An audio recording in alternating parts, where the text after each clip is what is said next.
Welcome to episode 23 of Just and Points. Looking forward to another interesting episode and learn something new. Melissa, why don't you get us started today? Sure. So today I'm going to talk about Mailchimp. They actually instituted a few new AI tools to help small businesses with their marketing automation. So Mailchimp launched about almost 20 years ago now as an email marketing platform, but it's really kind of transformed into more of a marketing automation platform, and it offers a lot more than just email now. While email stays part of the core, they also offer, digital campaigns and landing pages features. And they recently announced using new AI tools for small businesses. They can help small businesses create personalized product recommendations within their marketing to their target audiences and their email lists, and new forecasting tools and new reporting tools to really help kind of bridge the gap between what small businesses can do and what large businesses can do. And the biggest change that they announced was that they're creating a new design studio so that small businesses can create their own visual assets within Mailchimp to use within their emails, within their digital marketing campaigns, their landing pages, and everything like that. So it So you seems have a digital asset management or a library? Yeah, and like a little almost like a creator studio where you can like upload images or text and kind of Okay. make your own, images within that. So I think that it just kind of shows that Mailchimp is really kind of transforming, and it's really important for, especially for small businesses, considering how cheap Mailchimp really can be, to just take a look and see all the different capabilities that Mailchimp has in the recent That's years. very interesting. It's like we've worked a lot with marketing automation tools in the past. We ourselves use for us and for some of our clients ShopSpring, and then we used the product from Salesforce and a few others, and HubSpot. It's kind of interesting. I was always wondering why Mailchimp or any of those wouldn't go into that space, and that's happening now. We've seen some of that last year already. And the one thing I'm interested in, you talked about AI, the usage of AI for customized recommendations. Is this just based on information that they generate around the newsletters or the mailings, or can you also upload additional information? Can it connect to other systems? I believe it can also connect to other systems. It has like an integration API, and I believe that it's mainly for like you can integrate it within your digital marketing campaigns, because you can connect your digital marketing, like I think you can connect Mailchimp to like Google Ads and Facebook so that you That you can can, I know that, yeah. run ads directly through there. So I think it's gathering its data from all the different sources that you can connect Mailchimp with. Right, but I'm also wondering, if you connect it to your, let's say, warehouse management system or a product management system or material management system, so that it can utilize some of the information actually Yeah. within the system. That's very interesting. Mm. Kind of fits. So I'll go next because it kind of fits to what I wanted to talk about, and it's not something brand new. It's something that's kind of happening for a while now and will continue to happen, and that is Internet of Things, and it's basically all the connected devices and the opportunities and challenges that marketing has and e-commerce has, but also the opportunities. It's we have about 50 billion devices connected to the internet this year, which is incredible. But what has been changing is what is connected. There are more and more sensors, wearable devices. In healthcare, we have a lot of devices for remote patient monitoring. And a lot of those sensors basically help to transform the analog reality and take information and convert it into digital variables that then can be used for marketing and for sales and more. The other thing that has changed, that is transforming this very, very rapidly, is just the connectivity, meaning devices don't just have to be connected to a router or to a network in order to be usable. Today, there are a lot of devices in that space. They're connected via 4G and then or Bluetooth or RFID. Especially RFID is actually, which is radio frequency IDs. It's really transforming a lot of industries like the retail industry, supermarkets and everything.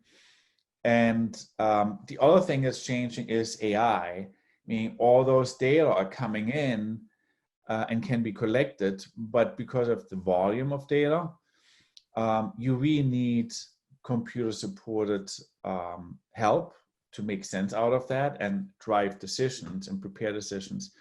So that's really, it's something that's happening, kind of, nobody's really paying attention to it. There's never a real big headline on it.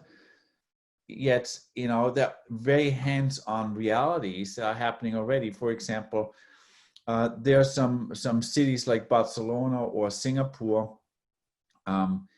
They actually focused on Internet of Things a lot early on, and they, for example, use data coming in from Internet of Things to change control of traffic lights, or even the control of fountains, if they should be on or not, and just based on where they sense tourists are and where they are not, or if they're there and how many, which is really incredible.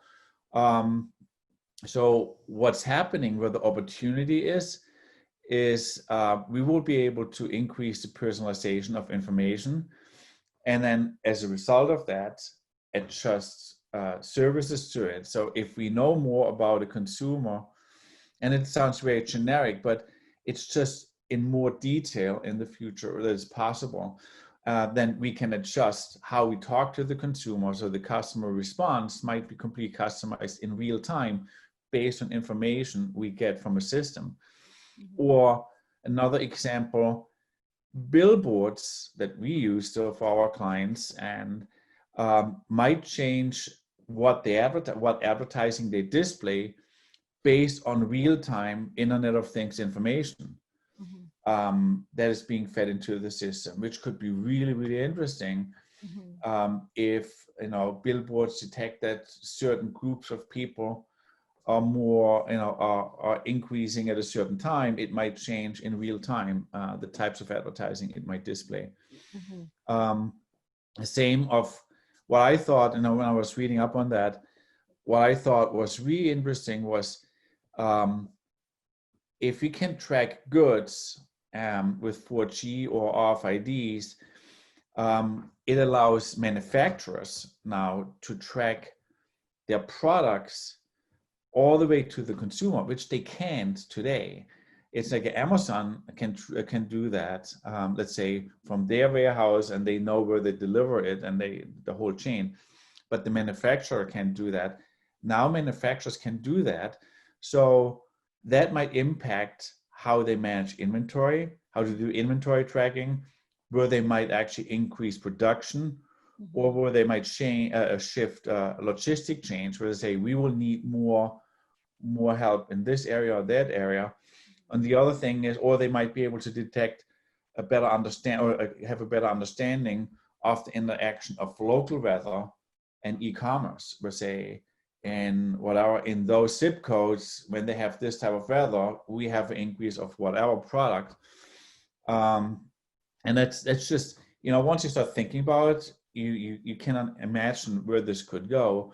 But at the same time, for companies and also agencies like us, it really keeps you on your toes to think like 3, 4, 5 steps ahead. What can be done? What should be done? What has to be done in order to stay competitive? One of the first, I would say, more obvious areas where we will see very soon more and more changes related to Internet of Things is customized offers in your car, because we all use now CarPlay or the equivalent from Google. You will see more e-commerce and advertising through the car, Yeah. which is obvious thing, makes sense. I talked in the past about healthcare related remote patient monitoring is rapidly expanding and will continue to explode as an industry. And so very interesting, very challenging. It's not something in the future. A lot of the things you talked about is happening right now. There are already supermarkets where you can check out. There are pilot programs where you can check out without paying because all goods are tracked with RFID tags. Mm-hmm. So while this is really super interesting, exciting, and opportunities and certainly challenges, I can't help but also think the other side, because it's also as a private person, you think like, okay, this is doomsday, like now they get even more information. While this might be a revolution, how will it impact privacy? Even more so than it, we already, challenged to manage that. Then how does it change? Will it make companies that are already way too dominant and way too powerful, like Amazon and Google, will it make them even more powerful than and more dominant? And I think all of this Internet of Things thing is this part reason why I think a lot of the companies go into buying advice companies. So Google bought Nest. The amount of information that they get from the homes just is incredible. Yep. And then also lastly, how will it impact consumer behavior and our expectation? Mm-hmm. We might have completely different expectation in 10 years from now just because it's possible. Mm-hmm. Yet we might be, in exchange, we might be perfectly fine giving away information. Let's say we are fine getting a customized offer on Alexa's on a new a discounted product at Whole Food because Alexa knows what's in our refrigerator and is saying, hey, we know you like soya milk. We have this and we have a special next 2 days for you. Mm-hmm. So it's kind of exciting, scary, but it is actually here. Yeah. Okay, Maggie? Okay. So my topic is going to be, unfortunately, about Facebook again, but I thought that it was pretty fitting and kind of important to talk about right now, as it is time sensitive. So Facebook added a restriction period for ads about social issues, elections, or politics in the United States. So they stated that they are taking preventative steps to protect the integrity of the upcoming elections. And as you know, there have been many things said about the previous election that had to do with Facebook. So I kind of think Facebook is trying to cover their grounds for this election. Mm-hmm. So in order for Facebook to better facilitate like public scrutiny for these ads about social issues, elections, or politics, in the final week of the campaign, they're introducing the restriction period on these types of ads between October 27th and November 3rd. So these type of ads must be created or delivering before October 27th if you're planning to run existing ads about these issues. You will only be able to pause and unpause existing ads, edit the schedule, edit the budget, things like that. There's more, it goes into detail, but for time's sake, I'm not going to mention them all. And if you are planning to run these type of ads for the first time, you'll actually need to get authorized to run the ads. Your ads must have an impression by October 27th, and you can only run messages that will stay relevant through election day. Wow. Is it only certain categories? Let's say, since we are playing mainly in the healthcare industry, are we not impacted by that? Or I mean, we'll be okay because we don't really run ads related to politics or the election, so we'll be fine. But if we tried to run an ad that was related to the current election, we might run into some issues. Well, okay. Well, I think it's the right thing to do. Question is if it goes far enough. I know we criticized Facebook again and again over the last half year, but it's certainly, I think, the right thing to do. I think they have to take more responsibility. Yeah, I just know with the last election there was a lot of I don't know what was true and what wasn't, but stuff going around about Facebook having an impact on the last election. There's actually a Netflix documentary on it. I didn't get to watch it yet, but I'm interested to watch it. But you never know what's the actual truth. So. Right. Okay. Very interesting. Okay, thanks a lot. I hope you enjoyed our newest episode of Just Some Points. See you next week. Bye.